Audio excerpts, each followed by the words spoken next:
kay kubinan. I pray, huktanay sa bakos na anata sa end times. Ang mga signs, kalibutan, nagkaduol na yun. Huktanay sa bakos na ni Isoon, di na ka magkumpiyansa. Dapat ang atong pamilya mahimong covenant family. Magkinaon sa man, nahanglan na to, kumplito protection sa Ginoo. Amen? Sa panahon karon, wa na ilahing dalampanan. Pabor sa Ginoo. Amen? Pabor sa Ginoo.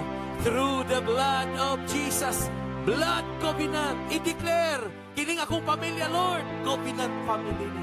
Gikan sa kamagulangan, hangtod sa kamanghuran, way maunsa, way makuhaan, ano man, covenant family. Parents, attention, ayaw mong palakaw sa inyong mga bata na way blessing. Release the blessing and protection every day. Kuyaw na ron na panahon. Dapat ang atong pagtuo, ato ang palinunod, i-establish na to.